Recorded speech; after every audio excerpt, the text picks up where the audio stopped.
Belajar sejarah bisa, harus bisa, pasti bisa. Coba. Belajar sejarah bisa, harus bisa, pasti bisa. Ulang. Bisa, harus bisa, pasti bisa. Belajar sejarah Bisa, harus bisa, pasti bisa. Jadi kita mulai ya. Jadi bangsa Portugis ini salah satu bangsa yang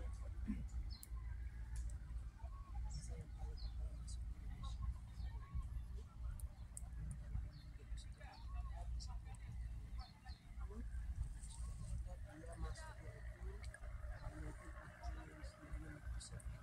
Indonesia dulu ya. Kemudian itu masuknya itu tujuannya itu ada tiga, ya. Tujuannya ada tiga. Yang pertama itu mencari kekuasaan, pasti yang pertama mencari kekuasaan atau glory. Yang kedua dia mencari kekayaan. Kemudian yang ketiga mencari agama. Tiga saja ya. Bangsa yang masuk, termasuk bangsa Portugis. 1511 itu dia masuk Indonesia. Kemudian 1550 itu dia mulai bergeser kekuasaannya. Dia mencari kekuasaan itu di sekitar Kepulauan Flores di Indonesia Timur, yaitu dia dua masuk dari Sonor di Kabupaten Makassar. Kalau di Pulau ini menurut beberapa catatan sejarah itu pada tahun 1591 itu masuknya di Pulau ini, kemudian dibangunlah bentuk ini bernama Fortaleza de Endeavor. Fortaleza de Endeavor. Yaitu Fortaleza de Endeavor. Kemudian komandannya itu Pedro Carvalho, ya, Pedro Carvalho. Ini Pak menyampaikan ini datanya adalah Pak dapatkan dari keluarga Jepang. Ini dari Bapeda kita, pemerintah kita dapatkan dari pemerintah kabupaten. Jadi pada tahun berapa tadi? Pada tahun 1561.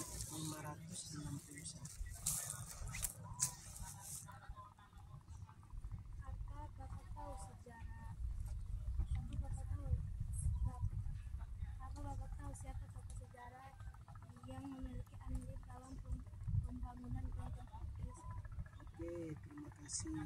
Nah, benteng Portugis ini itu dibangun oleh Luis Fernando. Luis Fernando. Nah, Luis Fernando ini menurut beberapa kisah catatan sejarah, beliau itu punya anaknya namanya Zindo. Punya anaknya namanya Zindo yang rambutnya panjang, putih, cantik, seperti kulit. Ya, jadi ya, makanya di desa kami ini, bahkan warga di sini, makanya di desa kami ini namanya Zindo Rapirya. Ada kisahnya, ada nang-nangannya, cerita sejarah khusus tentang gadis ini, ya.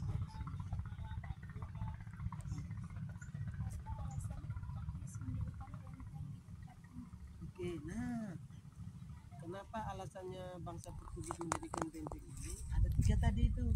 Yang pertama, mencari kekuasaannya. Jadi setelah dia mulai dari Malaka, kemudian ke Indonesia Timur itu di Pulau Solor tadi di daerah kita, kemudian juga mencari kekuasaannya itu di Flores ini, salah satunya di Pulau ini. Dan yang kedua mencari kekayaan. Kemudian yang ketiga mencari aman. Tetapi beberapa sejarah yang tak baca, yang paling banyak itu tujuannya dia membangun benteng itu salah satunya penyebaran agama. Agama Kristen, agama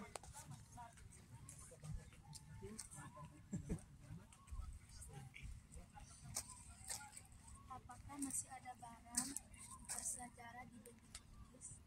Oh ya, kalau untuk barang-barangnya dulu beberapa tahun 1990-an pernah ditemukan senjata, kemudian ada peninggalan sumur di depan pintu masuk itu ada. Tapi seiring perkembangan zaman karena sudah tidak dirawat dan tidak dijaga, maka seperti ini yang kita lihat ini tidak merawat, tidak sepenuhnya ini menjadi aset sejarah kita ya. Apa penyebab runtuhnya benteng Portugis? Nah, kenapa runtuhnya benteng Portugis yang pertama itu pada tahun 1605 menurut catatan dari pemerintah kita ini, orang Portugis diusir oleh masyarakat kita sini di tahun 1605. Jadi sehingga mereka keluar dari sini karena sudah tidak karena ingin menjajah dan tidak diterima oleh masyarakat di sini. Sehingga tidak terurus dan tidak terawat sehingga meruntuh. Kemudian faktor yang kedua, campur tangan bangsa Belanda. Campur tangan bangsa Belanda. Kemudian yang ketiga, perlawanan yang cukup baik oleh masyarakat di sini. Jadi setiap pada saat itu warga kita di sini melakukan perlawanan karena mereka sudah ingin menguasai wilayah ini. Terlebih ingin menyebarkan agama. Paling banyak itu dari Portugis ini dari yang menyebarkan.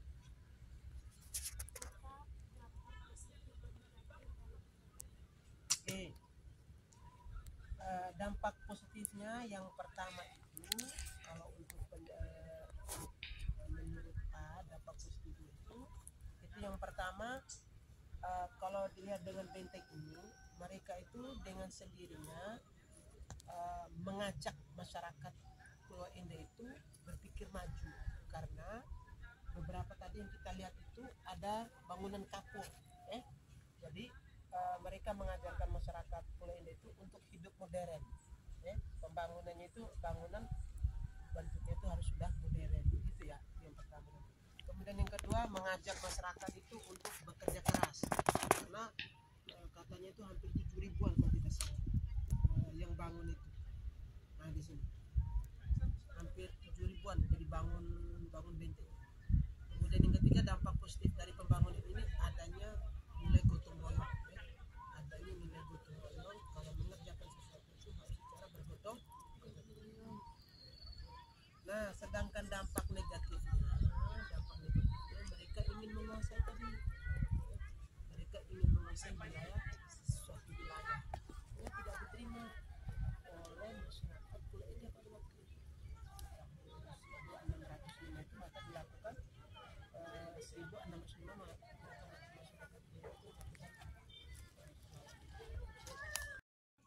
Siap menjadi narasumber untuk diwawancarai.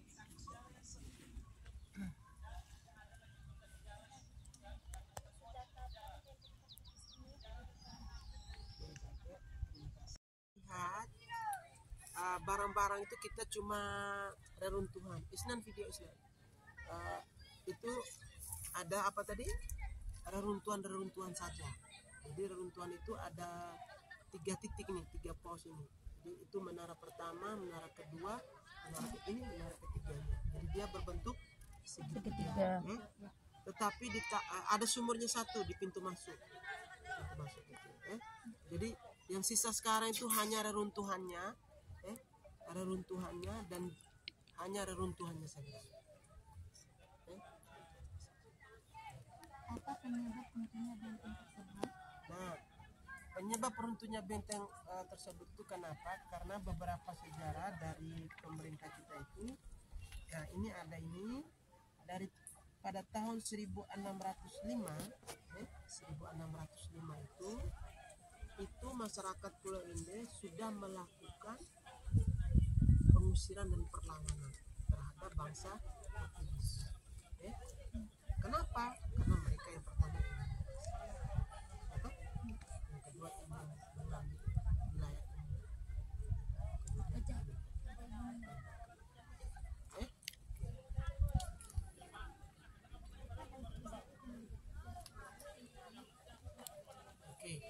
Nah, di balik mereka jajah kita di Pulau Ende, bangsa Portugis, meskipun mereka ingin menjajah, tetapi ada dampak positifnya. Yang pertama yang kita lihat tadi, yang pertama itu mereka mengajak masyarakat Pulau Ende kita ini agar berpikir maju dan berpikir modern, karena bangunan yang mereka rancang ini sudah dalam posisi modern, bangunan tembok tapi meskipun dari kapur seperti yang kita lihat di sebelah sana tadi kapur. Jadi karena menurut sejarah memang waktu itu kita belum terlalu maju, itu yang pertama, karena mereka ingin mengajak masyarakat Ende berpikir maju. Kemudian yang kedua, mereka ingin menumbuh kembangkan budaya gotong royong dan kebersamaan. Karena apa? Karena membangun benteng ini diperkirakan itu ribuan bangunan benteng. Jadi ingin menumbuhkan nilai rasa kebersamaan. Sedangkan dampak negatifnya, mereka ingin menguasai wilayah. Mereka ingin menjajah, mereka ingin mengambil kekayaan.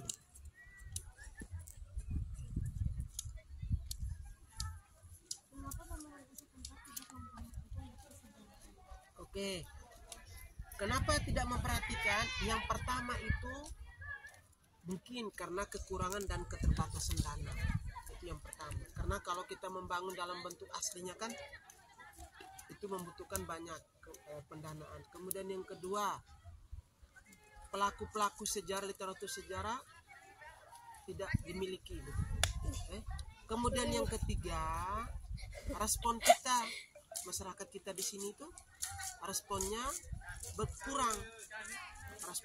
Karena menurut catatan Pak itu inisiasi dari pemerintah kita itu tahun 2005 ingin menata ini Surabaya, ingin menata kembali tahun 2005 itu pemerintah ingin menata, namun responnya masyarakat di sini yang berkurang.